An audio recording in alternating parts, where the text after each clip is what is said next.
సునాదస్వరము April 7. అంతటా పేతురు, వెండి బంగారములు నా యొద్ద లేవు, కానీ నాకు కలిగినదే నీకిచ్చుచున్నాను. నజరేయుడనే యేసుక్రీస్తు నామమున నడవమని చెప్పి. అపోస్తల కార్యములు 3:6. ఒకసారి పేతురు, యోహాను దేవాలయం దగ్గరికి వెళ్ళినప్పుడు పుట్టినది మొదలుకొని కుంటివాడైన వ్యక్తి అక్కడ దేవాలయపు ద్వారం దగ్గర భిక్షం అడుక్కొంచున్నాడు. మరి వాళ్ళ వైపు చూస్తున్నాడు. అప్పుడు పేతురు చెప్పాడు, వెండి బంగారములు మా యొద్ద లేవు, కానీ నాకు కలిగిందే నీకు ఇస్తున్నానని చెప్పి నజరేయుడైన యేసుక్రీస్తు నామం నడవమని చెప్పి కుడి చేయి పట్టుకుని లేపాడు. అతడు దిగ్గున లేచి నిలిచి నడుస్తూ గంతులు వేస్తూ దేవుని స్తుతి చేస్తూ వారితో కూడా దేవాలయంలోకి వెళ్ళాడు. మరి దేవుని నామం అంత గొప్ప నామం. ఎప్పుడైతే యేసుక్రీస్తు నామం ఉచ్చరింపబడుతుందో ఆ నామం ద్వారా అద్భుత కార్యాలు, స్వస్థతలు, విడుదల కలుగుతాయి.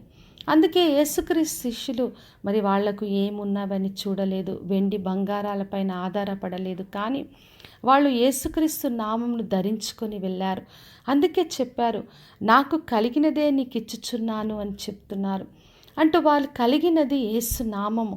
మరి యేసుక్రీస్తు శక్తిని వారు ధరించుకున్నారు.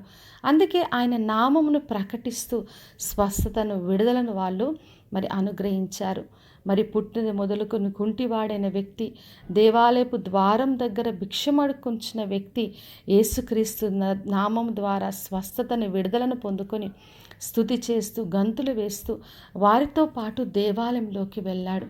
చూడండి, యేసుక్రీస్తు నామాన్ని మనం ప్రకటించడం ద్వారా, ఆయన నామమును ఉచ్చరించడం ద్వారా ఇటువంటి గొప్ప కార్యాలు చూస్తాం.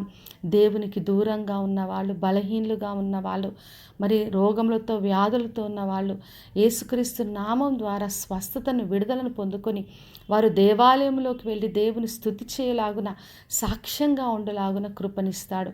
కాబట్టి నా ప్రియ సహోదరి, సహోదర, వెండి లేదు, బంగారం లేదు, మా దగ్గర ఏమీ లేదని అధైర్యపడొద్దు. మనము కలిగి ఉన్న నామం అన్ని నామముల కంటే గొప్ప నామం. ఆయన నామమును ధరించుకొని యేసుక్రీస్తు ద్వారా గొప్ప కార్యాలు చేస్తూ ప్రజలకు విడుదలిస్తూ ఆయన కొరకు సాక్ష్యంగా జీవిద్దాం. ప్రార్థన చేసుకుందాం. పరలోకమందున్న మా తండ్రి, మా దేవ, ఈరోజు ఇచ్చిన వాగ్దానం కొరకే వందనాలు. అవును తండ్రి, పేతురు చెప్పినట్టుగా మేము కలిగిన నామము గొప్ప నామం. యేసు నామములో తండ్రి స్వస్థత, విడుదల కలగచేస్తూ తండ్రి మీ నామమును ధరించుకొని గొప్ప కార్యాలు చేసే కృపను మాకు అనుగ్రహించమని యేసు నామములు అడిగి వేడుకొంచున్నాను తండ్రి, ఆమెన్. ఈ శుభవచనము వినుచున్న ప్రతి ఒక్కరి జీవితంలో నెరవేర్చబడునుగాక. నేను మీ ప్రియ సహోదరి మంజులాచరణ్.